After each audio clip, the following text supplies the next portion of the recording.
Welcome to Tech Talk with Craig Peterson, show number 681.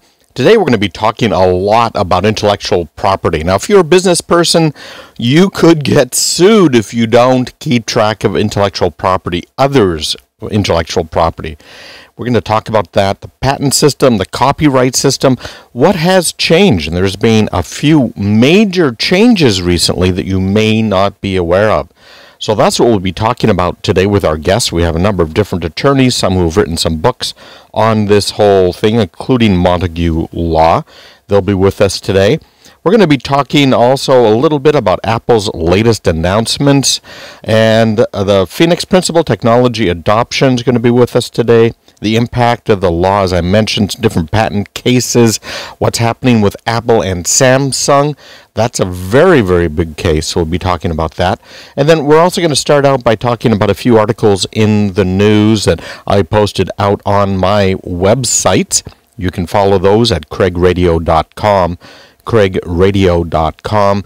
When you go there, you'll see a link to Facebook and Twitter, LinkedIn, and YouTube, so you can follow things along right there. So let's get started today. First up here is Amazon. Now, Amazon was really the first big company to offer any sort of what are called cloud services. These are the services that allow you as a business to get rid of much of your data processing infrastructure. Kind of depends on the size of the business, obviously, but move it out to a data center that's located who knows where, because it shouldn't matter to you.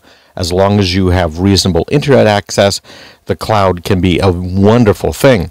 Now, Amazon, who I've used for many years, has storage services, it has processor services, and many others now. There's some incredible new stuff that Amazon has done. In fact, I use CloudFront on some of my websites out there, and there is a new Glacier storage system that allows you to get very cheap long-term data storage. Well, Amazon wants more and more people to start using their various cloud services. So just here about a week ago, Amazon came out with a free tier to its relational database service. Now, this allows you to use their database on an Amazon cloud server and be able to get 20 gig of database storage, 10 million I/O operations, 20 gigabytes of backup storage for up to a year. And it's designed for websites with very low traffic and people who are developing new software, test installations, etc. There's an internally produced video that you can watch, and there's links to all of this on my website as well. MySQL and SQL Server will be available as part of the free tier from day one, and Oracle's database will be added soon. Now, that's interesting, because to see Larry Ellison over at Oracle give anything away for free is kind of rare here. The free usage period expires at some point in time, and if your application exceeds the usage that's included, that I just outlined here, then pay-as-you-go rates then start applying. Elastic Compute Cloud, Simple Storage Service, and a number of other services are also included in the free tier. So Amazon's really trying to get people to use them as a cloud provider. I should point out, too, that they have some of the best pricing out there for cloud providers, although one of my kids who is really involved in the data processing side says IBM's come out with a really good one, too, so we'll have to check into that a little bit for you. Next article here has to do with a company, a Chinese company called Huawei ZTE. Well, the House Intelligence Committee just came out this past week with a report that raised some very serious concerns about these two Chinese telecommunication gear makers' ability to aid in Chinese espionage. In fact, the Canadian government came out and said, don't use these companies. They're forbidding their use under the security laws in Canada because they consider these guys to be working for the communist government's military faction. So that's really kind of scary here, bottom line. In a 52-page report, this is from cnet.com, the committee said that neither Huawei or ZTE addressed concerns raised repeatedly by lawmakers over their ability to snoop on American companies or individuals, and neither company was able to convince the committee that they could not be persuaded by the Chinese government to aid its espionage efforts if enlisted to do so. Now, that's pretty scary here. So because of that, the committee concluded that American companies should consider buying their telecommunications gear from other companies. And of course, companies like Cisco, very good companies, and there's some others out there. I'm a Cisco reseller myself, so obviously I bring up Cisco, but they have excellent gear and good security.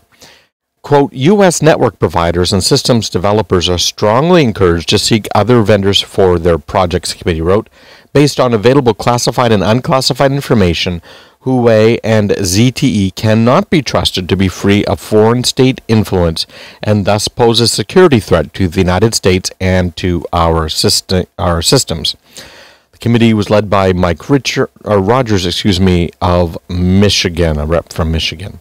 You're listening to Tech Talk with Craig Peterson. We're going through some articles in the news this week, and these articles are all available on my Twitter feed and my Facebook tweet, and you can find those by going to craigradio.com. There's a link right there. You can like me directly on Twitter or Facebook. You can follow me on Twitter, like me on Facebook, and also there's a link there to my YouTube site. Well, this next article has to do with Facebook. Now, both Facebook and eBay have done a couple of interesting things this past week. eBay is now doing a daily deal type site, something that's been very popular and has been made popular by a few other companies out there that have daily deals. And Facebook now is getting a new button. Instead of just the like button, they're adding a want and collect button. And the idea is to come up with kind of a Pinterest site here as part of your profile on Facebook. And Facebook is also adding purchase buttons to their website. So they're trying to get directly into the online retail business. So good for them in doing that. And whether or not you want to buy things through Facebook, obviously up to you here. This is from TechCrunch.com. Facebook has just begun testing collections, a new feature it says is unrelated to Pinterest, but could be a competitor. It allows retailers to add want or collect buttons to newsfeed posts about products. These save and share products to a wish list on user profiles that host a buy button that can be clicked through to make purchases off-site. Off-site meaning off of Facebook sites.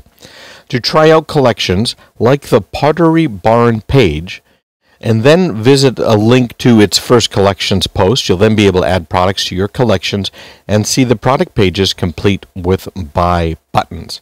And there's a link to this TechCrunch article. You can see a lot of detail there from the Want Social button. By the way, available for external sites as well, all the way through Facebook's mobile advertising offering. Good strategy. We'll see how it works, and it's kind of similar to what some other people have done out there, some other businesses. Well, New York Post had an article this past week as well about polling. The article, written by John Podderitz, is called "The Day Polling Died. Results Just Make No Sense." Great little article here. Mark it down in your calendars. Monday, October 8th, 2012 may go down in the annals of history as the day political polling died. It was the most ridiculous polling day among many preposterous polling days in the course of this long campaign.